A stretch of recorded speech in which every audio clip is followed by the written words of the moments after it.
اللہ من الشیطان الرجیم بسم اللہ الرحمن الرحیم باسم رب شہداء و صالحین۔ آج ہم آپ کے ساتھ بانی پاکستان محمد علی جناح صاحب کا ایک خوبصورت واقعہ آپ کے ساتھ شیئر کرنا چاہیں گے۔ قائد اعظم محمد علی جناح ایک انتہائی زیرک اور حاضر دماغ شخصیت تھیں۔ ان کی زندگی کا ایک خوبصورت واقعہ آپ کے ساتھ شیئر کرنا چاہتا ہوں۔ جب گورے نے دیکھا کہ اب برصغیر میں تحریک آزادی اپنے عروج پر ہے اور دن بہ دن آزادی کے نعرے مضبوط ہوتے جا رہے ہیں، اب برصغیر کے لوگوں کو جبر کے ساتھ محکوم نہیں رکھا جا سکتا، تو وائسرائے نے برصغیر کے مستقبل کے لیے دو بڑی جماعتوں کے رہنماؤں کو کھانے پہ مدعو کیا تاکہ برصغیر کے مستقبل پر بات ہو سکے۔ وائسرائے نے دونوں رہنماؤں سے اس وقت جو بڑی دو جماعتیں تھیں، کانگریس اور مسلم لیگ، ان دونوں کے رہنما قائد اعظم محمد علی جناح اور مسٹر گاندھی صاحب کو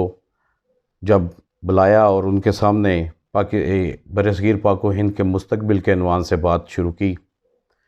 تو سب سے پہلے قائد اعظم صاحب نے کہا کہ آپ مسٹر گاندھی صاحب کو اپنے خیالات کے اظہار کے لیے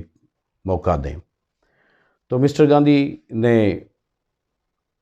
جو کانگریس کا نعرہ تھا اکھنڈ بھارت کا، وہ نعرہ جو انہوں نے شروع سے لگایا تھا، اس کی وضاحت شروع کی۔ مسٹر گاندھی صاحب نے بتایا کہ ہم نے کئی صدیاں برصغیر پاک و ہند میں مسلمانوں کے حکمرانی میں زندگی گزاری، لہٰذا ہم کٹھے رہ سکتے ہیں۔ اسی دوران کھانے کے اوپر سرونگ شروع ہو گئی۔ کھانے میں کباب بھی آئے۔ قائد اعظم محمد علی جناح صاحب نے کبابوں کی پلیٹ اٹھائی اور مسٹر گاندھی صاحب کے سامنے رکھ دی۔ مسٹر گاندھی صاحب نے اس پلیٹ کو پیچھے کیا، پھر بات شروع کر دی۔ قائد اعظم محمد علی جناح صاحب نے دوبارہ اسی پلیٹ کو اٹھایا اور پھر ان کے سامنے رکھ دی، تو گاندھی صاحب نے پھر اس کو پیچھے کر دیا۔ جب تیسری دفعہ قائد اعظم محمد علی جناح صاحب نے اسی پلیٹ کو اٹھا کے ان کے سامنے رکھا تو انہوں نے سائڈ پہ کی، تو وائسرائے بڑا حیران ہوا۔ وائسرائے نے کہا مسٹر جناح، آج ہم ایک انتہائی اہم موضوع پہ بات کر رہے ہیں، تو آپ یہ کیا کر رہے ہیں؟ تو قائد اعظم محمد علی جناح مسکرائے اور انہوں نے کہا کہ وائسرائے صاحب، مسٹر گاندھی صاحب کو کہیں کہ یہ کباب کھائیں۔ تو جب وائسرائے نے مسٹر گاندھی صاحب کے طرف سوالیہ نگاہ سے دیکھا تو اس وقت گاندھی صاحب نے کہا کہ ہم گوشت نہیں کھاتے، گاؤ ماتا ہمارے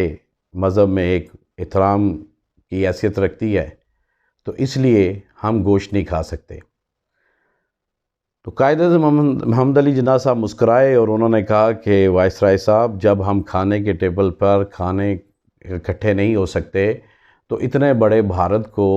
میں ہم اکٹھے کیسے رہ سکتے ہیں؟ کیونکہ ہماری جو اسلامی رسم و رواج ہیں، جو ہمارے اسلامی اقدار ہیں، جن کے مطابق ایک مسلمان زندگی گزارتا ہے، ہندوؤں کی جو رسم و رواج ہیں ان کے مذہب کے اعتبار سے وہ بالکل برعکس ہیں۔ اس لیے ہم یہ چاہتے ہیں کہ ہم دونوں جدا حیثیت سے زندگی گزاریں، ہم اپنی رسومات کو آزادی کے ساتھ بجا لائیں اور یہ اپنی آزادی کے ساتھ اپنی رسومات کو بجا لائیں۔ تو یہ ایک انتہائی زیرک اور حاضر دماغ شخصیت ہی کر سکتی ہے، اور قائد اعظم محمد علی جناح صاحب میں یہ اللہ تعالیٰ کی طرف سے ایک قدرتی مالکہ تھا کہ وہ موقع کے مطابق انتہائی خوبصورت طریقے سے جسٹیفائی کرتے تھے۔ تو یہ واقعہ بڑا ہی دلچسپ تھا، اور ایک ہی چھوٹے سے ایکٹ کے ساتھ وائسرائے کو یہ بات سمجھا دی کہ ہم مسلمان ایک علیحدہ ملک چاہتے ہیں، ایک علیحدہ ملک میں زندہ رہنا چاہتے ہیں، اور ہماری شناخت علیحدہ ہے، اس لیے ہمیں ایک ایسا خطہ چاہیے، ایک ایسا علاقہ چاہیے جس میں ہم آزادی کے ساتھ اپنے رسم و رواج اور اپنی مذہبی رسومات کو ادا کر سکیں۔ تو برادران عزیز، سب سے بڑا المیہ یہ ہے کہ کوئی بھی قوم جب وہ قومیت کے عنوان سے اپنا سفر کا آغاز کرتی ہے تو اس کے لیے جو سب سے پہلا رول ماڈل ہوتا ہے وہ اس کے وہ قائدین ہوتے ہیں جنہوں نے جدوجہد کی ہوتی ہے، جنہوں نے ایک فکر دی ہوتی ہے، اور اس فکر کو جب تک ہم سمجھیں گے نہیں، اس کا شعور نہیں ہمیں آئے گا، ہم پاکستان کو مستحکم نہیں کر سکتے۔ ہمارا المیہ یہ ہے کہ قائد اعظم محمد علی جناح کی شخصیت،